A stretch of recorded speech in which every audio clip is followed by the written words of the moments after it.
Hello class. So this is again another video about limits of algebraic function using table and graph. So this is example 2. Tignan natin kung ano yung ating sosolvin ngayon. So before we start, ito po yung ating direction. Again, pinapahanap sa atin yung limit ng given function using table of values. So kailangan natin ipakita yung complete solution. Okay, so ayan yung ating item. So pag binasa natin, the limit of x squared minus 9 over x minus 3 as x approaches 3. So what's the limit of this particular function? So tara, simulan na po nating isolve itong particular given na ito. Okay, before we continue solving the given item, I just want to show you some situation. Okay, so do you recall this given item? Ito yung example natin kanina or before sa 1. So kung mapansin nyo, ito na po yung sagot natin sa limit of x minus 1 as x approaches 1. Now, what if i-direct substitute ko na lang kaya? Anong ibig mong sabihin, sir? So halimbawa, naalala nyo ba yung f of 1 is equal to x minus 1. Ito yung tinatawag na evaluating function. So what if gawin natin itong proseso na to?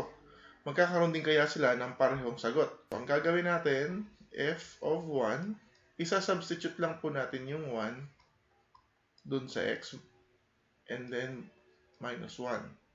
So obviously, it will be 0.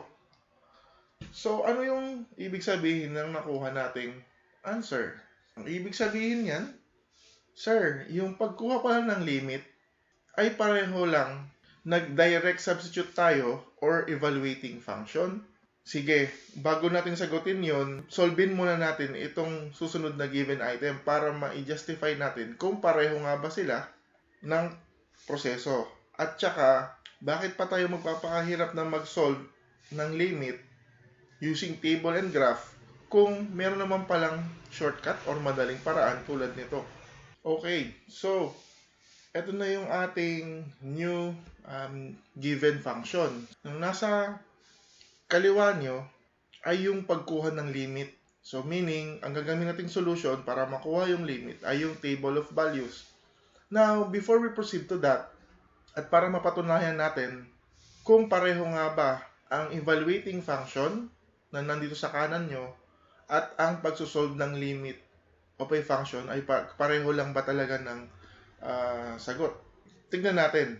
So, for the right side, i-substitute natin directly yung 3 sa x.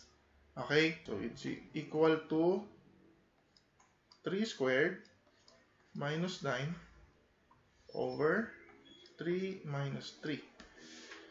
So, ang mangyayari dyan, it will be equal to, so 3 squared is equal to 9 minus 9 over 3 minus 3. So, obviously, pag sinagutan mo yung 9 minus 9, it will become 0. At yung ilalim niya, 3 minus 3 is 0 rin. Now, if you will use your calculator, ang sagot dyan, error. Math error yung lumalabas pag dinivide ko yung 0 over 0. Or, in mathematics, ang tawag natin dito sa 0 over 0 ay indeterminate.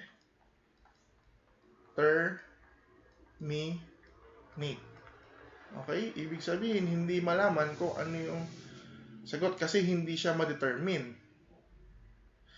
But, ito nga ba talaga ang sagot sa limit? So, subukan nating solvein yung limit of this particular function as x approaches 3. Ito ngayon yung ating sosolvein. Now, tignan natin kung parehong sagot sila. Is it also indeterminate or 0 over 0? So, let's find out. Paano nga ba ito sinisimulan ulit? So, tulad ng example 1, we have to find the limit on the left side and also we have to find the limit on the right side. So how can we start, or how do we start doing that? By using table of values. Ngayon, ano nga ba ang ating mga inputs na gagamitin? So, bago tayo magpunta ron, gawin na natin yung TOV muna, or the table of values. So, para ulit, hindi ka malito, gawa tayo ng number line. So, approaches 3, yung x value natin. So, una, from the left muna tayo. So, from the left. So, lagyan natin to ng minus sign. Ayan. So, ano-ano ba yung mga values from the left? For example, ito yung 3. So, manggagaling dito yung mga number or inputs na ating gagamitin. At ang mas okay na gamitin, or mas magandang gamiting mga number, ay yung malapit na sa 3. Okay? So, for example, ito yung 3. Ito naman yung 2. So, in between, pwedeng 2.5. Okay? 2.5. Tapos, lapit natin ng konti. O hindi konti, mas medyo malapit. You have the 2.9. And then, ilapit pa natin ng husto, you have the 2.99. Okay?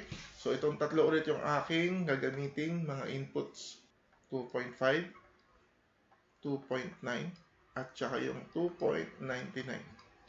Kung gusto nyong ilapit pa ng husto, 2.999999, pwede rin naman. From the left. So, next na gagawin natin, after natin makapili ng mga x values going to or approaches 3, solve na natin isa-isa. So, for x is equal to 2.5, ang ating equation ay 2.5 squared minus 9 divided by 2.5 minus 3. Now, using your calculator, para mabilis po tayo, ang sagot po natin dyan ay 5.5. You can try to use your calculator para po din ma-practice kayo. So, yung 5.5 na yan, pwede na po natin ilagay dito. Okay po? So, next, for x is equal to 2.9. Direct substitute po natin.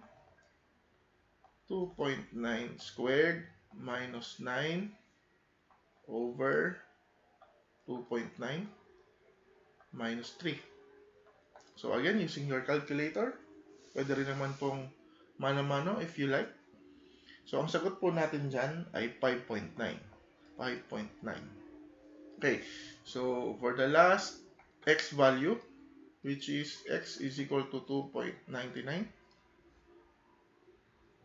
substitute po natin ulit.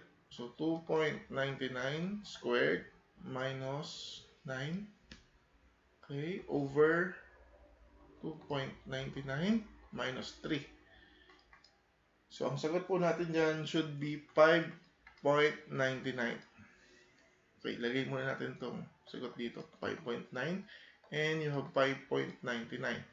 Now, kung mapansin nyo, 5.5, 5.9, 5.99, mukhang papunta siya sa 6. Okay, so, that's our answer for the left side. Okay, limit. So, in symbols, represent na natin the limit of x squared minus 9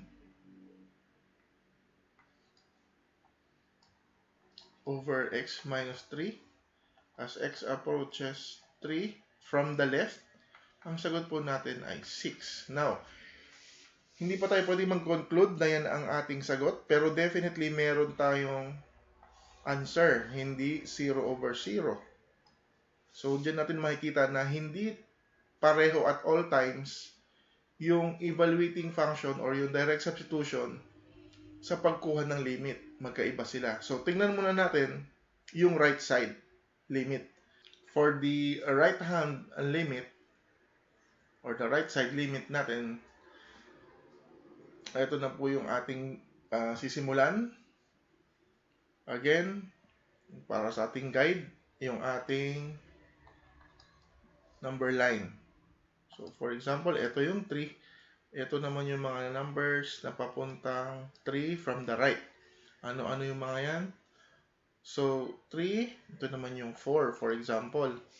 So, in between, you have 3.5. Para sa akin, ito yung gagamitin ko. Lalapit ko pa siya. You have 3.1. At yung mas malapit para sa akin, 3.01. Kung gusto nyo ilapit pa sa 3, pwede rin 3.0001, 3.0001. It's up to you. So for me, enough na po itong tatlong to para ma-determine ko kung ano yung limit from the right. Okay? So again, ito po yung table of values natin. This is our x. Ito po yung ating line partitions. You have 3.5, 3.1, and the 3.01. So, ang f of x natin, we have to solve for it again. Tulad ng process natin before sa examples natin. So, for x is equal to 3.5. Ano kaya ang sagot natin sa f of x or the y value? So, substitute po natin 3.5 squared minus 9 divided by 3.5 minus 3.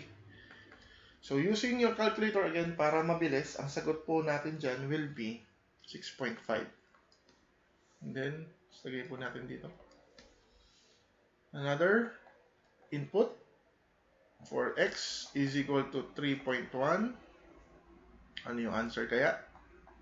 So, 3.1 squared minus 9 divided by 3.1 minus 3. So, evaluate po natin. Ang sagot po natin dyan ay 6.1. Pwede nyo pong i-double check sa inyong mga calculators. Okay po. So, 6.1 po yung sagot.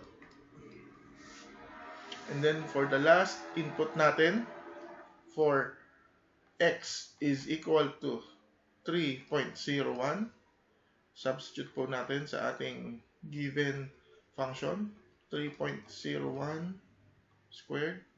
So, yung buo po na yan. Minus 9 over 3.01 minus 3. Ano po ang sagot dyan? So, it will be 6.01. Now, I guess, if you go on further, near 3 from the right, okay, ladami lang po ng dadami, malamang yung 6.00001, ganun lang po siguro. So, most probably, ang sagot po natin dyan is approaching 6, okay po, on our y value. So, we can conclude that the limit of x squared minus 9 over x minus 3 as x approaches 3 from the right is 6. So, yan po yung ating answer on the right side limit, our right hand limit. So, punta na po tayo sa ating conclusion. Sinulat ko na po yung ating mga symbols. Yung una, coming from the left, at ito naman, coming from the right inputs. So, they have the same answer. So, we can conclude that the limit of x squared minus 9 over x minus 3 as x approaches 3 is 6. So, yan po ang patunay na hindi pareho ang direct substitution or evaluating function at all times. So, ang limit pa rin ay iba ang kanyang specific process. So, to represent it on graph, ito na po ulit yung ating particular area na zoom ko po para makita natin yung mga points. So, again, para po malinaw sa inyo, x-axis. Ito naman po yung ating y-axis. So, nag-concentrate po tayo dun sa area na merong mga ginamit nating inputs. Okay? So, unahin po natin muna yung sa left side, mga input from the left. So you have 2.5, you have 2.9, and you have the 2.99 papuntang 3, di ba po ba? So, ito po sa baba yung mga x values ng 3. So, ibig sabihin, ito yung 2.5. Yung 2.9 natin nandito. At yung 2.99, ito po siya. Malapit na malapit sa 3. Okay? So, ano naman po yung ating value sa y? So, pagka 2.5 yung input mo, ito po yung 2.5. So, ito siya. 2.5, 5.5. Pag naman po lumapit siya sa 3, ano na yung values or value niya sa y? So, you have 2.9. Ito naman po yung 5.9 nandito. So, lumalapit po siya sa particular number. Lumalapit din po siya, okay, sa y. So, tapos na po tayo dito. Tapos na tayo dyan. Yung last natin, ayun. Sobrang lapit sa particular part ng graph. So, ito yung 2.99. Ito po yung 5.99. Okay, 5.99 na papalapit sa particular area na to, which is 6 ang ating limit. Okay? Now, ganoon din po ba dun sa kabila? Sa right side. So, tingnan po natin. Ito yung 3.5, 3.1, at yung 3.01. So, ito yung habang lumalapit naman papuntang 3 from the right. Dito po yun. Ito po yung 3.5. Pag kinuha po natin yung y value niya, ayun yung 6.5. Lumapit po ba o lumayo? Ito po yung kasunod. Okay? So, malamang lumapit po. Lumapit sa particular part ng ating graph. So, kapag 3.1, ito po yung 3.1, ang y value niya ay 6.1. Ayan. So, 6.1, ito po. Papalapit din po sa particular value. At pag nilapit pa po natin, which is 3.01, ang sagot po ay 6.0 na sobrang lapit na po dito. Okay? So, napatunayan po natin dito na yung limit natin, iba yung proseso niya, and ganun po yung pagkuha ng limit. Okay po, na-illustrate natin kahit sa graph kung saan papunta. Okay po? So, this ends our video lesson for example 2. So, meron pa po tayong last example on the next video. So, tatlo po yung ating example for lesson 1. So, see you again on our next video. Thank you very much for viewing this. I hope may natutunan po kayo.